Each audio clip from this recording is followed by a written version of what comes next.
Ladies and gentlemen, distinguished visitors, and the students, staff, and faculty of Washington College, good evening. My name is Mitchell Reese, the president of Washington College, and it is my distinct honor to welcome as our guest a figure of international significance, His Excellency General Pervez Musharraf. General Musharraf's time with us this evening is only the most recent in a long line of international leaders who have visited the college, starting with General George Washington, and including more recently Secretary of State Colin Powell, and Presidents Herbert Hoover, Franklin Roosevelt, Harry Truman, Dwight D. Eisenhower, John Kennedy, and George Herbert Walker Bush. I know we are all very eager to hear the General's thoughts about his country, the conflict in Afghanistan, Pakistan's relations with the United States, and perhaps even some details about his future plans for returning to Pakistan and running for president in the elections scheduled for 2013. But first, it is my pleasure to introduce Professor Tahir Shad.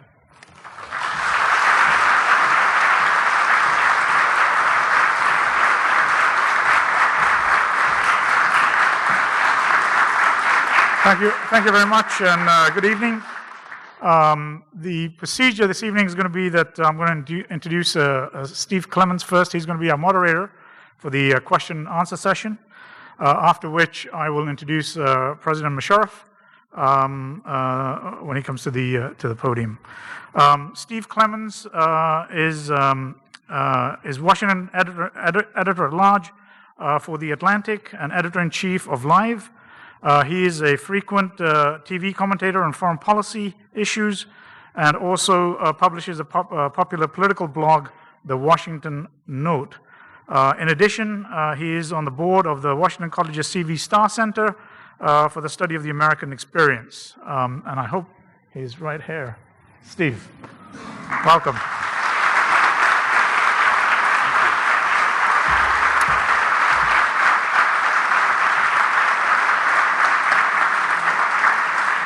Thank you. I'd like you to now stand for President Musharraf.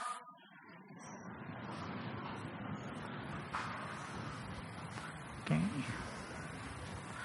think he should be here shortly.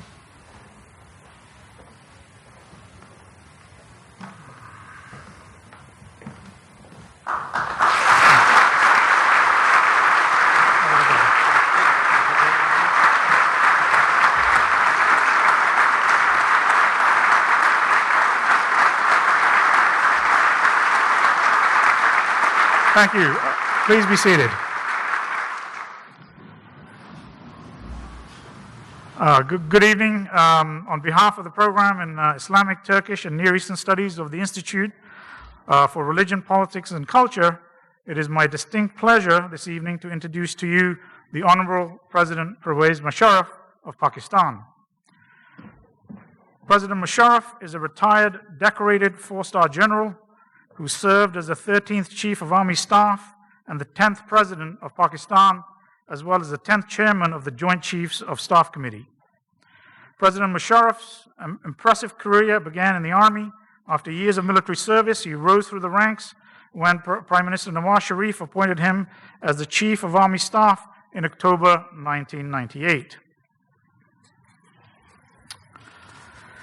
He headed and led an administrative military government from October 1999 until August 2007. President Musharraf ruled Pakistan as chief executive from 1999 to 2001 and as president from 2001 to 2008.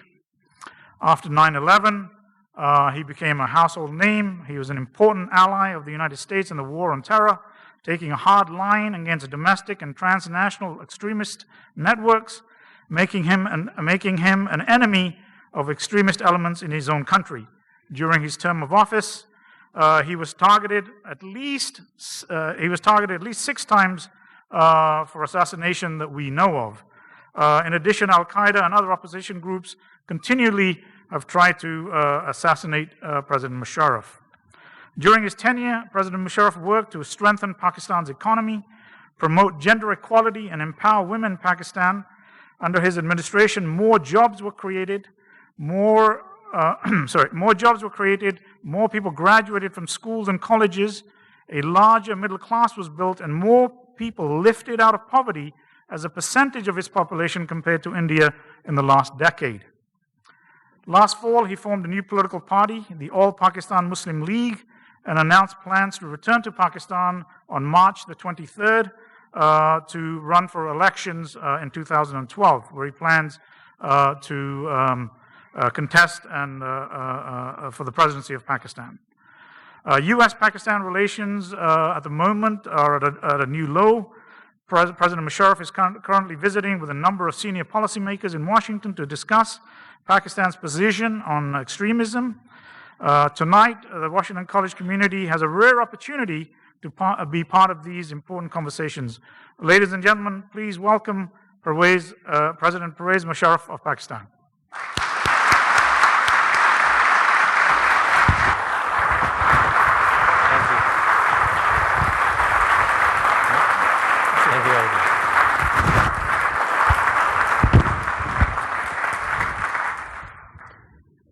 Thank you very much. Bismillahirrahmanirrahim. President Mitchell Reese, Dr. Tahir Shad, Mr. Steve Clements of the Atlantic, and all the ladies and gentlemen, it's my pleasure and indeed a unique privilege to have been afforded this opportunity to speak at the Washington College to especially the future or the younger generation here studying here. I was wondering what I need to speak to all of you, and I thought since Pakistan and our region, South Asia, remains in the eye of the storm, as far as I am concerned, there has never been a dull moment in my life when I was there, and that continues. So therefore I thought I'll speak of the region and of Pakistan, touching on important issues which may be of interest to you. But before that, I thought I might as well, having this gathering of especially the students who I think ought to know where the Muslim world in its entirety stands, I thought I'll start by giving you a very, very brief highlight of some of the simple facts of the Muslim world that I think one should know. I would like to first of all say that the Muslim world in its entirety was colonized for the last 2 centuries, roughly, except Turkey. Every country of the Muslim world was colonized. We all gained our independence after the Second World War, except Turkey again. Now, when we gained our independence, every country, almost, they were backward, weak on literacy, poor, and maybe also radicalized to an extent. This was what we got when we got our independence, all of us. Now, when we got our independence, there was 60 to 70% of the population was rural. In all the countries, it was an agrarian society. There was mass urbanization that took place in almost every country. And more the development, more the industrialization, more the urbanization that took place from villages to the cities. Now here, what I want to highlight, as there was a clash, or there was a tussle between the urban, progressive, enlightened, more modern urbanites, more educated, and the ruralites who were maybe backward, poorer, less educated, if not illiterate, who came into the cities and mingled and mixed with the urban population. This happened with almost all the Muslim countries of the world, and therefore this tussle carries on even now.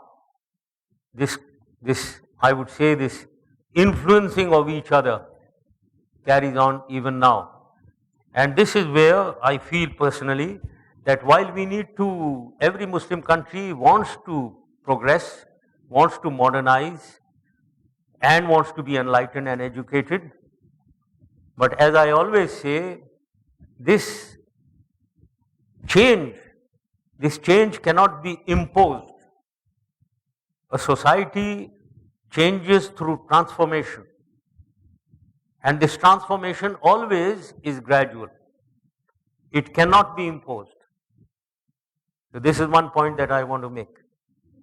The second point is the fact that after the Second World War, all the political disputes that have taken place in the world unfortunately involve Muslim countries.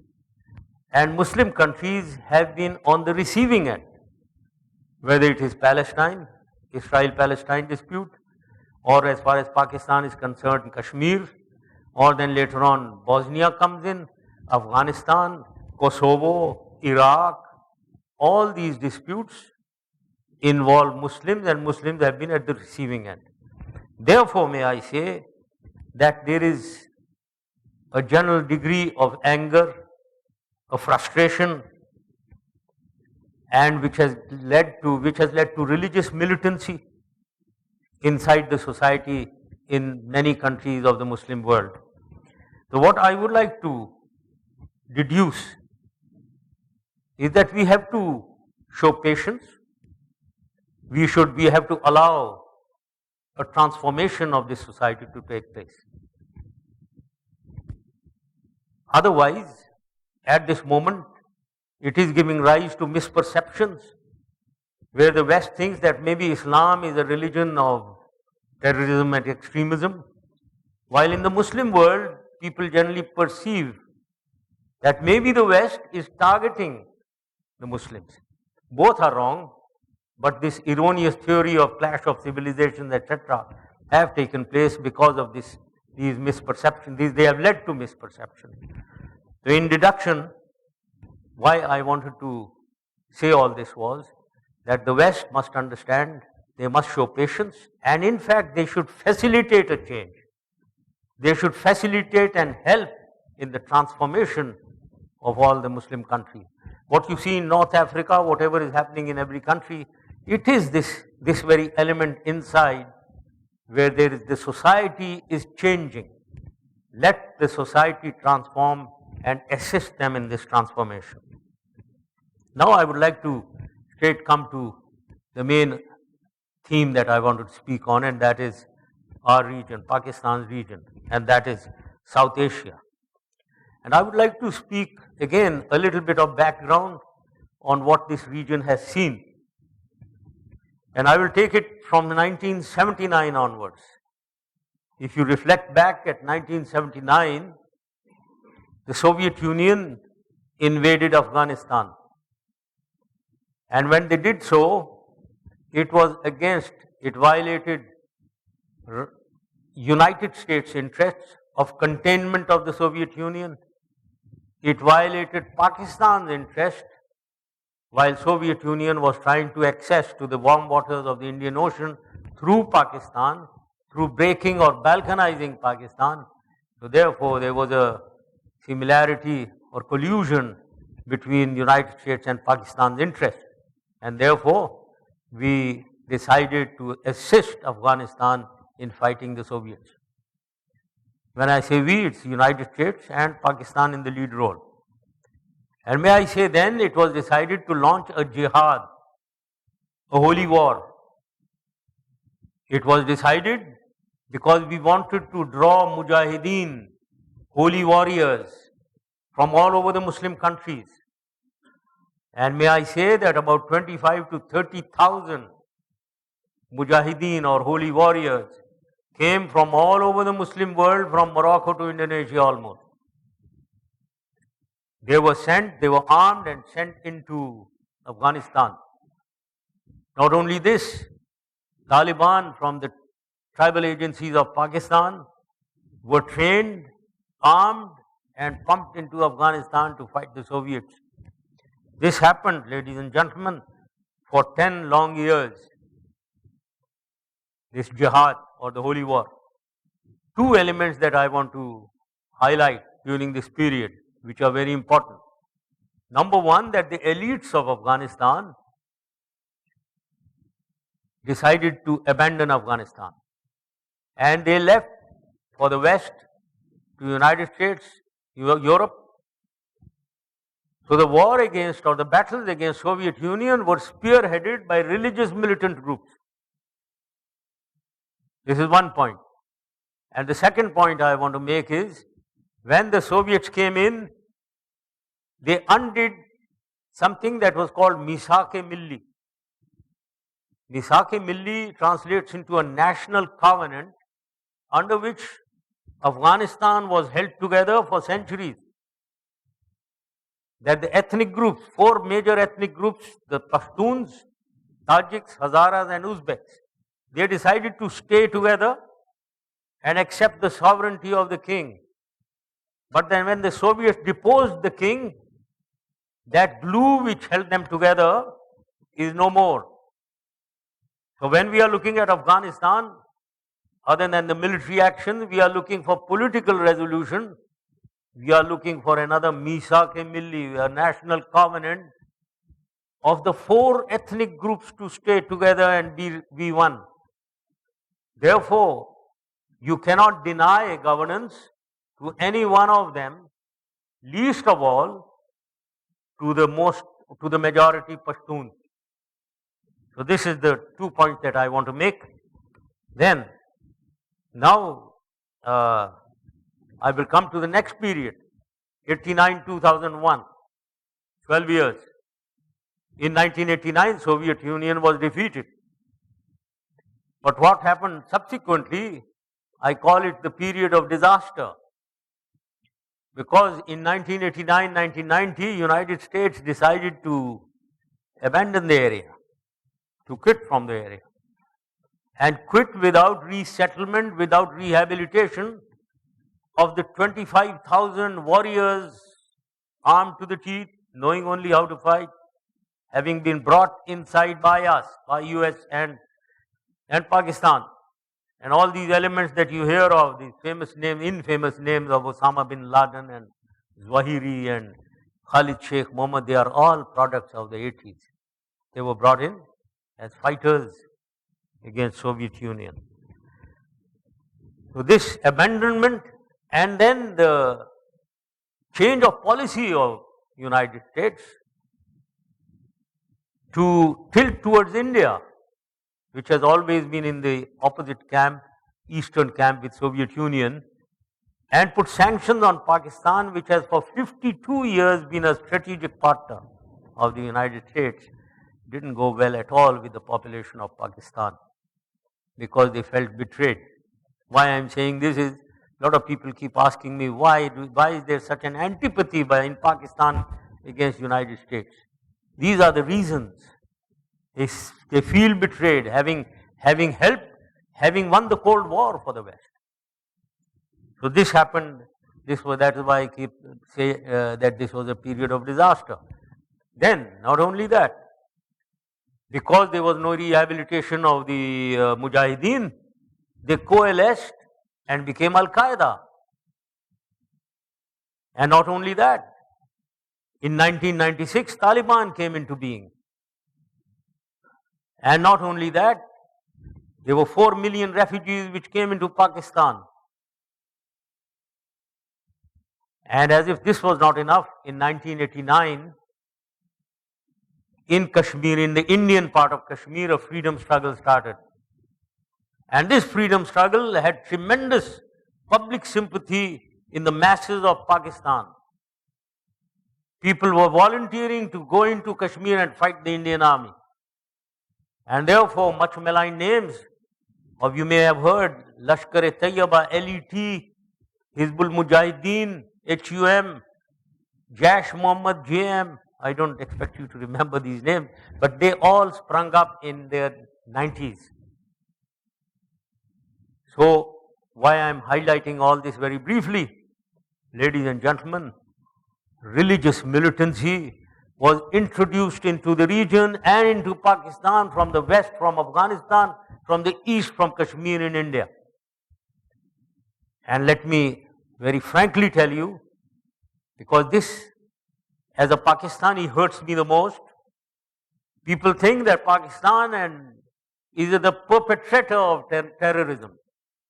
We are the victim of terrorism and extremism because of whatever past that I have enunciated in front of you. That has had an effect on Pakistan.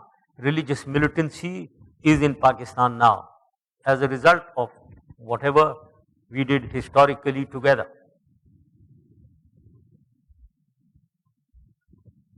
Now, I would like to, at this time, then come on to, I think, let me skip a little because I am taking a little longer.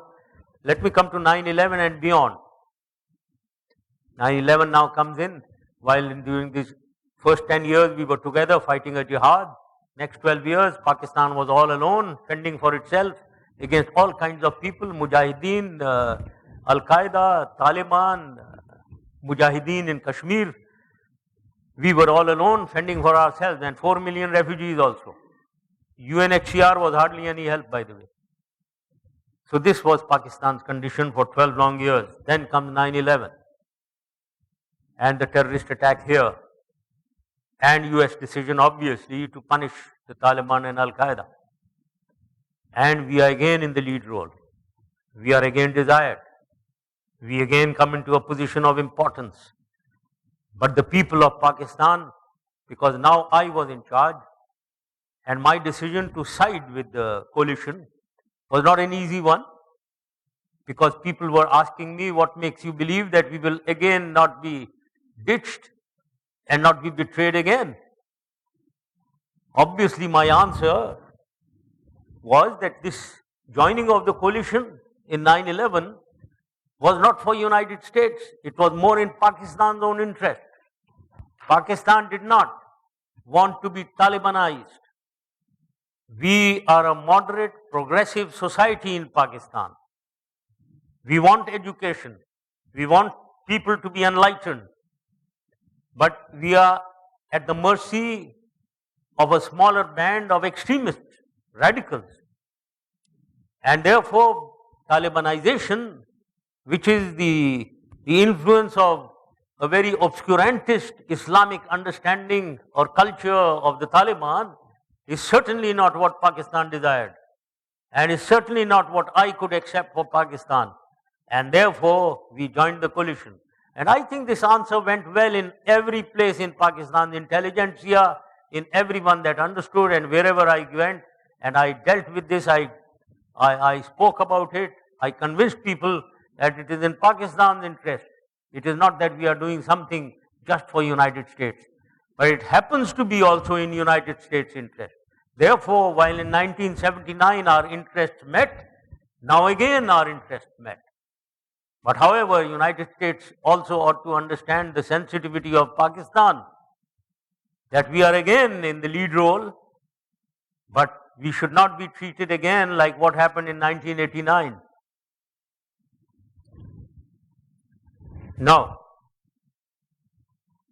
when the military action took place in Afghanistan, all the Al-Qaeda and Taliban fled into Pakistan, into the mountains and cities of Pakistan. And we had a tough job flushing them out in the cities. And there was total intelligence cooperation between Pakistan and United States, and we could identify, and we got dozens of Al-Qaeda people, all the important ones, starting from Khalid Sheikh Mohammed downwards, number 3 downwards. The 2 leading, Osama bin Laden, Zawahiri, leave them aside, 3 downwards, each and every Al-Qaeda man, whether he is in Guantanamo or anywhere, was caught by Pakistan. Not one in Afghanistan, by the way. So therefore, Pakistan is the one which contributed towards dealing with terrorists who had escaped into Pakistan. And we also acted in the tribal agencies of Pakistan. Now, I want to point out one big blunder that we made or United States made after a military victory after 9/11 in 2002. There was a vacuum created in Afghanistan. The military gave you victory. Your military gave you victory. And there was a vacuum where all Taliban and Al-Qaeda ran into Pakistan. There was a vacuum which had to be utilized. So therefore, the military success had to be converted into a political success. The military instrument, as they say, had delivered. It was the political instrument which had to be used now to convert this military success into a political success. And that really meant or implied an ethnically balanced, proportional central government in Kabul, which means thereby drawing the Pakhtuns away from the Taliban and giving them the dominant position in an ethnically balanced, as I said, proportional representation in Kabul. Unfortunately, this did not happen. And we put a government with the dominance of the Panjshiri majority. Panjshiris are half of Tajiks, by the way, those who live towards the east of Afghanistan, with the bordering Tajikistan. They are the ones who dominate government now in Afghanistan. And they are 8% minority. This window of opportunity that I am talking of lasted 2 years. In that from 2002, the resurgence of Taliban started in early 2004. So for these 2 years, there was a window of opportunity where we should have put a balanced, legitimate government in Afghanistan, in Kabul. Government dominated by Pakhtuns. But unfortunately, all Taliban were Pakhtuns. But I coined a term then in 2002, all Taliban are Pakhtun, but all Pakhtun are not Taliban. So let us wean away the Pakhtuns from the Taliban. Let us find leadership within Pakhtun. That did not happen. And therefore, ladies and gentlemen, the Pakhtuns got pushed towards the Taliban. And now the situation is a very different one. While we were in a position of strength in 2002, we now seem to be in a position of weakness in 2011. Because those Taliban the resurgence has taken place, and the United States is thinking of quitting. Now, with all this, the complexity, the overall complexity of the situation now, very briefly, is that in Afghanistan there are Al-Qaeda, but in small numbers, because we dealt with them. Their leadership is almost gone. But there is Taliban, whose resurgence and strength. But Taliban is not a monolith. It's not under one head. It's not one person, Mullah Umar, commanding all Taliban. There are many Taliban groups, even in Pakistan, in the tribal agencies. There are Taliban, they call themselves Taliban, but they are led by different people. That may be an advantage, by the way. That may be an advantage because one can select which group to deal with, maybe. There may be some groups who may be for peace. Now, in Pakistan, we face a bigger menace. This is Al-Qaeda, again in smaller numbers, mainly Arabs, some even some Chinese from ETIM, East Turkestan Islamic Movement. There used to be Uzbek and Chechens, lots of them. But I think now they are not there. It's mainly Arabs. Then there are Taliban, the Pakistani Taliban, in the tribal agencies of Pakistan, who assist the Afghan Taliban to go across also and harbor the Afghan Taliban also. Then they take upon it themselves to spread Talibanization into settled districts of frontier province. That has a different strategy to deal with.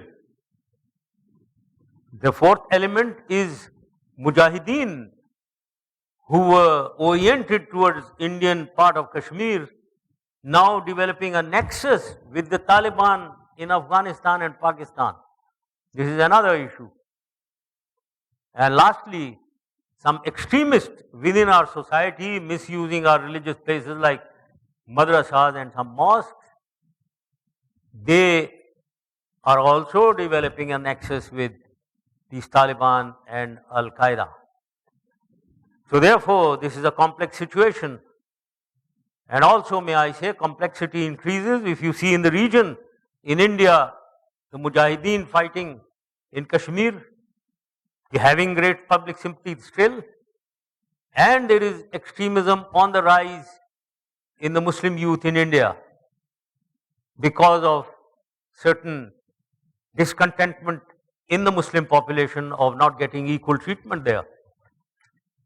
That is on the rise. And they are also trying to develop nexus with Mujahideen in Kashmir or Taliban, etc., or extremists in our society in Pakistan. Then there is ETIM in China, East Turkestan Islamic Movement. There is Akim, Al-Qaeda in Islamic Maghrib, which is Algeria and Mali. Al-Qaeda Aqab, Al-Qaeda in Arab Peninsula, which is Yemen and Somalia based. So this whole complexity of the region of terrorism has to be understood in its entirety. This is what the world faces. Within all this, ladies and gentlemen, is United States-Pakistan relations, which unfortunately are today at their lowest ebb. They are at their lowest because of a certain definite trust and confidence deficit. And this has been exacerbated because of Osama bin Laden having been found in Abbottabad and killed there. I think the onus of proving to the world and to the United States that this is not a case of complicity, but a case of very acute negligence, very serious negligence, the onus is on Pakistan. The other issue is the issue of a group called Siraj Haqqani. Haqqani group being in North Waziristan, the tribal agency of Pakistan, and Pakistan not acting against them, and United States thinking that the ISI and army is abetting and supporting them. Again, the onus of proving that this is not the case lies with Pakistan. But however, I would be remiss if I did not point out two issues which are of concern to Pakistan, which need to be explained by United States. Number one is that in 2014, United States has decided to go. What are we leaving in Afghanistan? Are we going lock, stock and barrel? If there is an unstable Afghanistan, I as a Pakistani presume that we with Afghanistan will go back either to 1989 when all ethnic groups were fighting against each other and there was total anarchy and destruction in Afghanistan, or it will go back to 1996 when there was Taliban on one side and Northern Alliance on the other side. Whatever the case, it would disturb any leader in Pakistan, because then Pakistan has to evaluate what the situation will be and how to preserve its own national interest, its own country from the effects of what happened in Afghanistan. So I think this needs a clear discussion between the United States and Pakistan. Where do we see, how do we deal, and how do we give comfort to Pakistan beyond 2014? The other issue is the issue. Oh, now, which was the other issue? Yes, we have the Haqqani group I've spoken about. Now, the other issue is of India, Indian involvement in Afghanistan. Unfortunately, we must have read that Afghanistan has reached some kind of a strategic agreement with India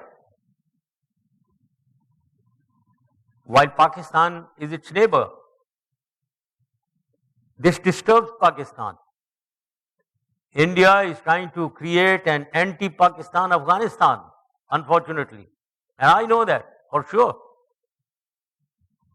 I have been asking Afghanistan to send their military, intelligence, diplomats to Pakistan for training.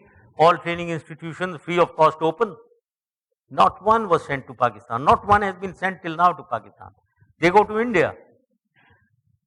Is there a rationale for that? Why not half to India, half to Pakistan? So therefore they get indoctrinated, the intelligence, the diplomats, the army against Pakistan. So this issue of India trying to influence an anti-Pakistan Afghanistan, obviously, if not helped, if not removed, Pakistan has to fend for itself. Pakistan has to take countermeasures. And nobody should grudge that. Because every country has a right to protect its interests against outside interference, outside disturbance. Right. So these were the concerns of Pakistan. The fact of the matter is that we have to develop confidence. We have to resolve our disputes or misunderstandings. The element that I would like to very proudly say that in my time, this trust and confidence was there. It was there because I believe in interpersonal relations. Interstate relations have a lot to do with interpersonal relations. And I must proudly say that I had a definitely close relationship with President Bush or Colin Powell. And I'm going to have tea with him tomorrow, I think, tomorrow morning. So I could pick up the phone and talk to him. And whenever there was something seriously to be spoken, both of us used to say it's now a general to a general. And we were very frank with each other, we resolved everything. So that communication has to be re-established, has to be established. And these misunderstandings on both sides have to be resolved. But one thing I am sure of, which I would like to give this August gathering, that what we have to be concerned with, what United States ought to be absolutely sure of, what is the strategic direction, what is the overall policy of Pakistan against terrorism and extremism, against Al-Qaeda and Taliban. We must know for sure that Pakistan's direction, Pakistan's policy and strategy is to defeat them. Because Pakistan army has suffered 3,000 dead, more than that. Pakistan civilians have suffered 35,000 people killed. And Pakistan Inter-Service Intelligence Agency, much maligned, supposedly rogues, have suffered 350 dead. By whom? Who has attacked them? Who has done this? Then a number of generals have been killed through suicide bombers. Their children have been killed in suicide bombings. Who do you think is doing this? The same people. So how is it that this army, these people, this ISI who is being attacked from one side is being said that you are rogues and you are in connivance with them? There is some mismatch. So therefore, let me conclude. While on the strategic plane, our direction is certainly together. And if it is not together, it's terrible for the region, it's terrible for the world. But on the tactical plane of handling and the modalities of employment, if there are some misunderstandings or the differences or some delays, that must not be taken as strategic difference. The policy makers in the government and army and ISI are very, very clear. But if aspersions are cast on them that as a policy Pakistan is against United States, we want to help Haqqanis to go across and kill Americans. Now this is absolutely not the situation. Well, now let me come to Pakistan itself. Pakistan itself, well, as I said about terrorism and extremism, leaving that aside, Pakistan today is suffering. There is unfortunately, a dysfunctional government. Unfortunately, we are facing all this terrorism, extremism. Economy is on a nosedive down. And also, politically, we are in a mess. There is political turmoil. More dismay for me, because I know this country has the potential, has the resources to stand on its own feet. Because in 1979, when I came on the scene, we were one of the states which were being declared a failed and a defaulted state in 1999. But in 2006-7, in 7 years, Pakistan was declared one of the N11, next 11 after the big four, Brazil, Russia, India, China. Pakistan was included in the next 11 countries, economically vibrant countries of the world. Our growth was 7 to 8%. In 2005, it was 8.4%. Our per capita income grew from $430 to crossed $1,000. I don't want to get into all those figures, but however, I know that Pakistan has the potential to stand on its own feet, to be independent, to deal with its own conditions, and the basis being its economy. It can have a strong economy. So this being so, it dismays me that Pakistan is in such problems. So now one has to find solutions, or may I take 1 or 2 minutes more to tell you Pakistan's significance. The strategic location of Pakistan itself gives tremendous strength to Pakistan. If you see Pakistan's location, located in the center of West Asia and Gulf, in the west, landlocked Central Asian republics and Afghanistan in the north, China, East China in its northeast, India to the east. Pakistan provides the connectivity for the region. No trade, no oil, gas interconnection is possible without Pakistan. So therefore, the geography of Pakistan gives tremendous strength to Pakistan. Pakistan also can boast of being self-sufficient on water, on food, on energy. We have tremendous cheapest form of energy, hydroelectricity. We have coal. We have mastered nuclear energy, and we have. So we have all, and we have natural resources also. So therefore, Pakistan is a country which is viable. So why is it not performing is the question. It is not performing because government is thrown up by the political system through the elections. And whenever we've had elections and whenever we've had a government in Pakistan, unfortunately that government has not delivered to the people and to the state of Pakistan towards the welfare of the people and development of the country. So therefore the failure is in the leadership in Pakistan, which is thrown up through the democratic system or political.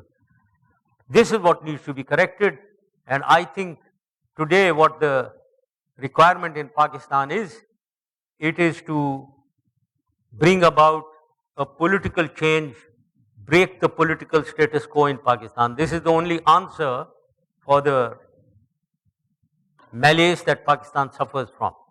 And that is when the next elections come, and that is going to be 2013, after about a year and a half.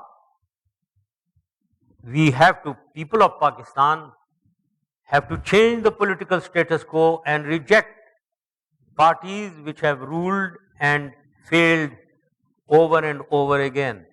And therefore we need to create a third political entity in Pakistan to be seen by the people of Pakistan and the people of the world. This has to be done, and I think the environment is also ripe for doing that. And therefore I have taken the decision of joining politics.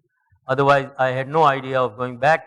I go around the world delivering lectures, being looked after Harry Walker Agency in New York, and I'm very happy about that. They pay me well, so what is my problem? But my problem is something higher than myself. My problem is Pakistan. I think a stage comes in someone's life that you have to rise above self and rise above whatever. If you are thinking of your own protection, your own safety, there is a cause which is bigger, which is worth endangering yourself again. And that happens to be the cause of your country.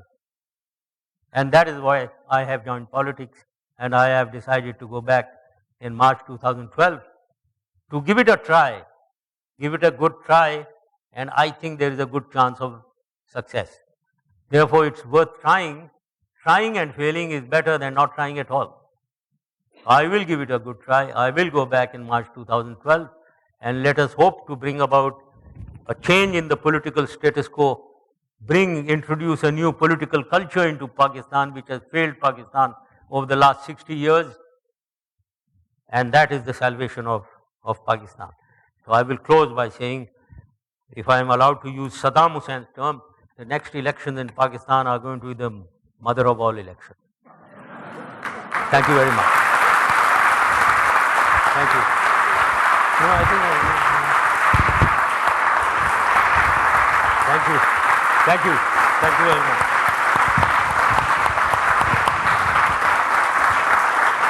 Thank you. Thank you so much, President Musharraf, for that tour de force of so many vital issues.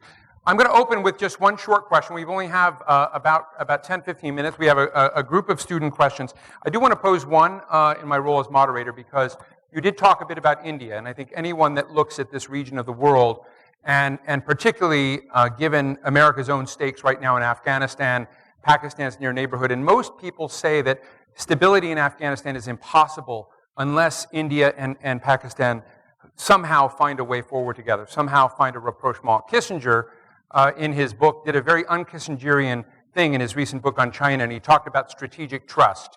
Kissinger doesn't really believe in trust or hope, and so it was a very interesting chapter where he hoped the United States and China might eventually find a way to strategic trust.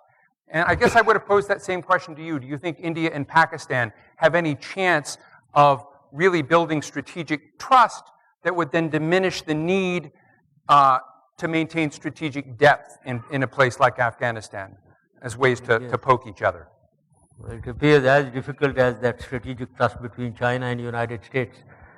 Well, let me also, before I answer, I hope our memories are a little short. Henry Kissinger went to China through Pakistan. That's right. In a Pakistan International Airlines flight. This link with China was created by Pakistan. So United States needs to give credit to Pakistan for whatever happened as a rapprochement between China and the United States. So noted. Now, coming to India and Pakistan. Well, I don't know why India is important to be in the equation. They don't have a border with Afghanistan. So what is the issue? So Pakistan certainly must be. The reason being, between Pakistan and Afghanistan, the majority, 50% of Afghanistan are Pashtuns. They have links with Balochistan and frontier in Pakistan. More than that, when the British left, there was an easement rights, a method of cross-border movement without any papers. These easement rights are still there now. People across the border are allowed to move because they are the same people, same families, same tribes. So Pakistan certainly is affected by whatever is happened in Afghanistan.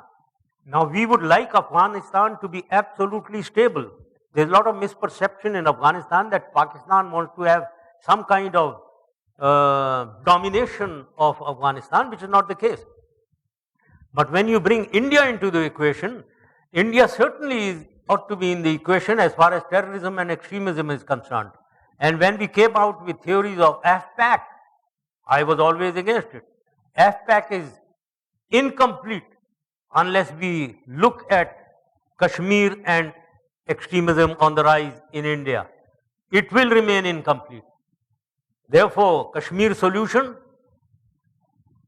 and curbing or balancing out the extreme rise of extremism in India is absolutely a part of the whole package of dealing with terrorism and extremism in that region.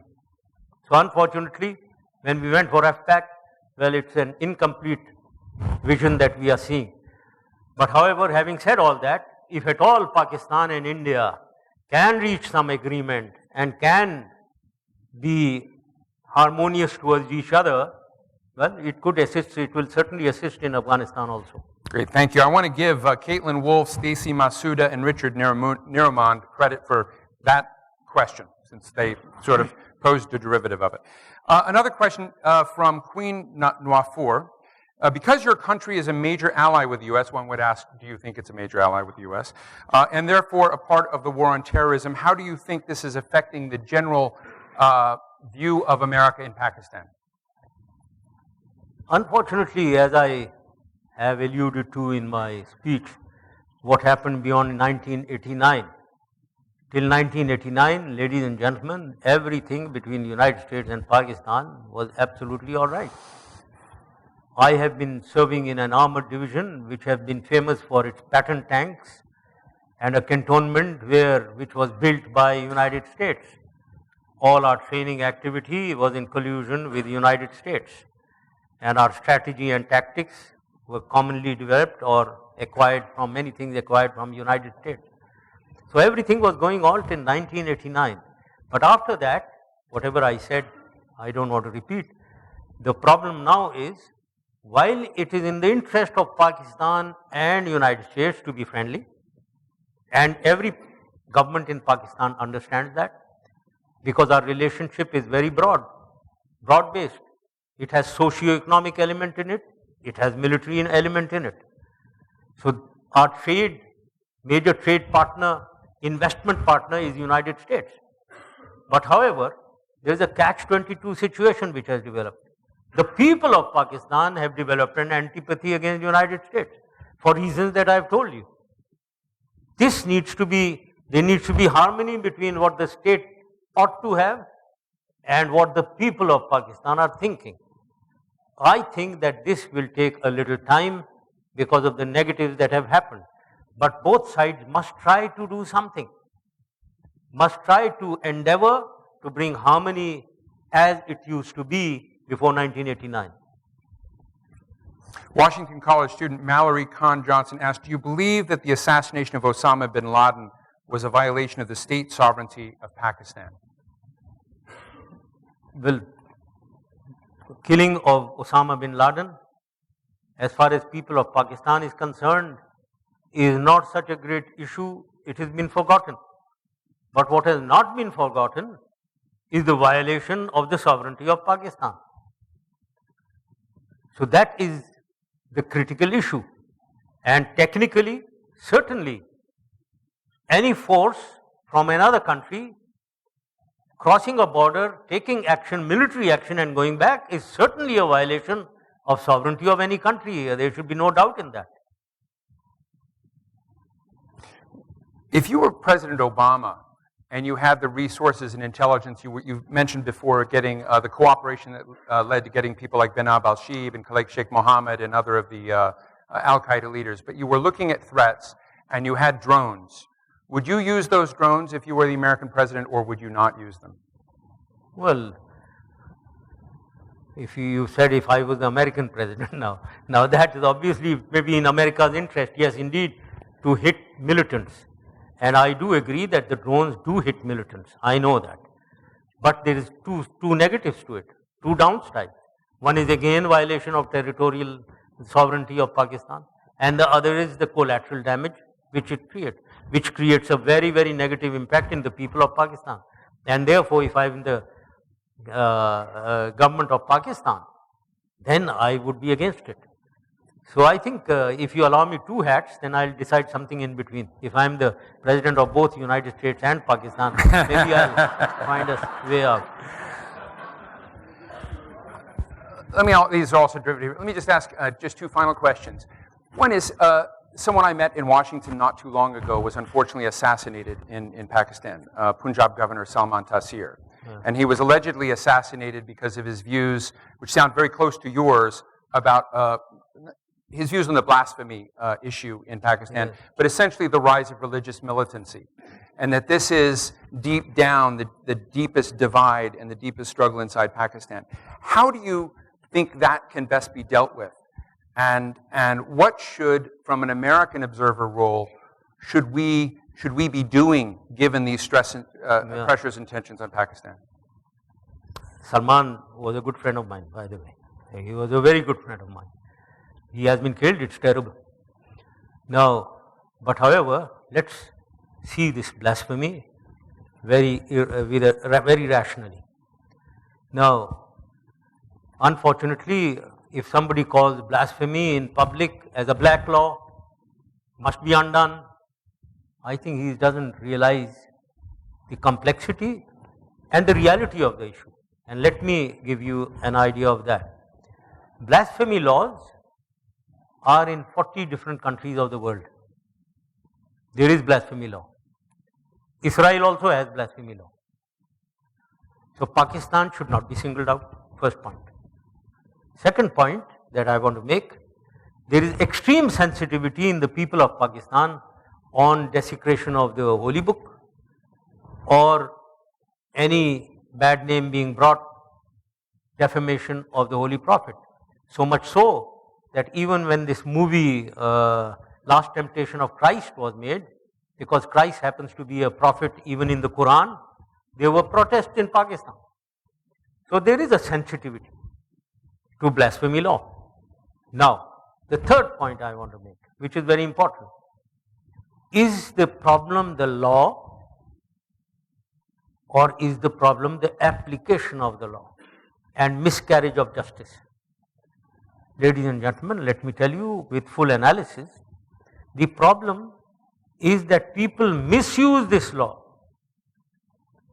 to victimize their own enemies or people who they want to sort out.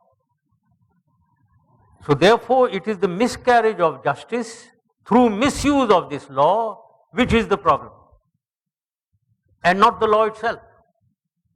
And by the way, this miscarriage has been done mainly against Muslims, not against minorities. I have checked the figures. About 75-80% are against Muslims, not against minorities. So what we need to do, and I had done, that we need to ensure this, that there is no miscarriage. Miscarriage was because anyone could go to the police station and launch an FIR, a report against anybody.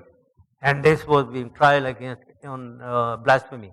We took that away and gave it to the court, that the case cannot be handled by the police directly. First go to the court, court will investigate, and if they find something wrong, then they will ask for the police to launch the complaint and start action. Now this created an obstacle against the misuse. So that is what needs to be done.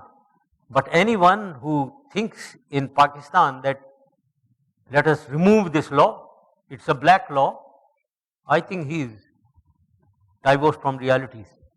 So let's understand this reality. We cannot undo the blasphemy law, but we can create obstacles against its misuse, and that must be done.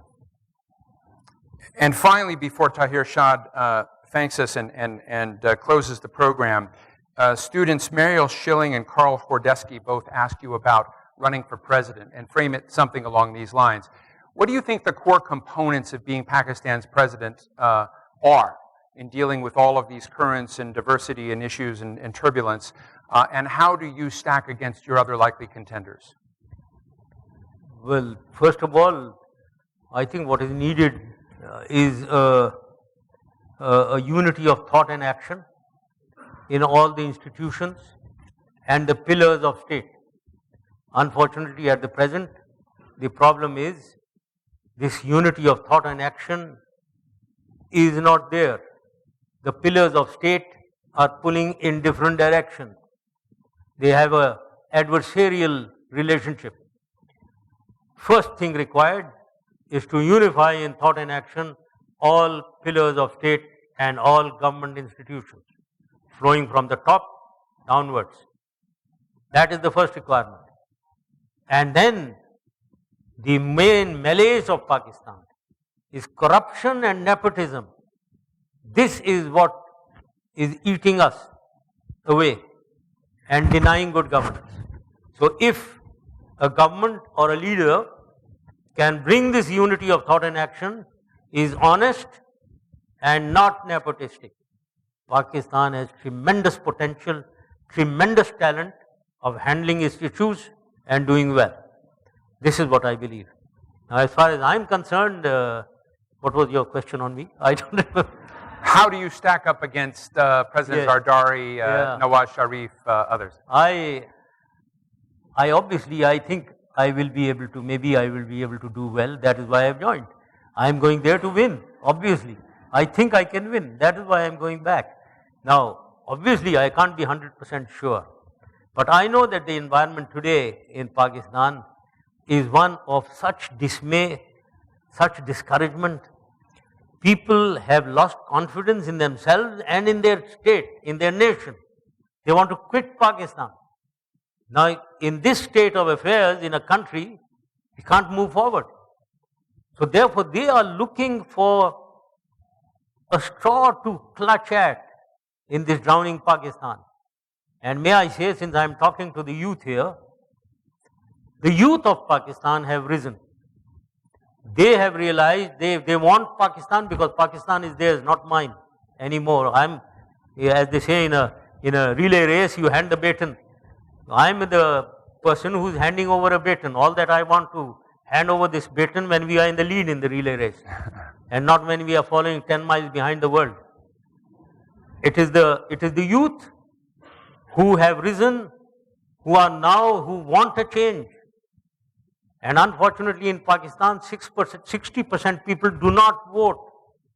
And unfortunately, these are the educated class, the youth, the women, the minorities. And all of them, because of what Pakistan is suffering, are alive now today. They want to vote. They want to rise and bring about a political change. Now, if we can bring this 60% out, and also if we ensure fair and transparent elections, and I always tell everywhere, and that can only be done if army supervises the election. And this is perfectly constitutional.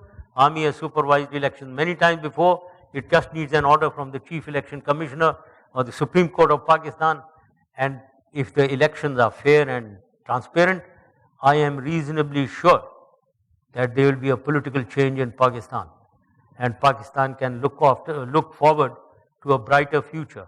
Otherwise, there is darkness. And the only light that I see is the light of a political change in the next elections. Ladies and gentlemen, please extend a hand to the former and perhaps the future President of Pakistan. Thank you. Thank you so much. Thank you. Thank you. Thank you very much.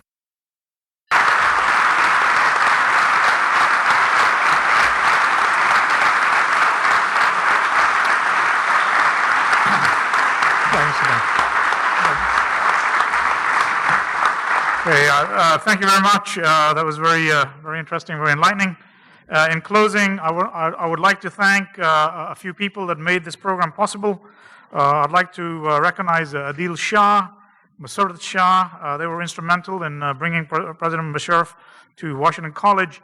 I'd like to recognize Dr. Bukhari and his team, and President Rees for making this program available to all of us. Thank you and good night.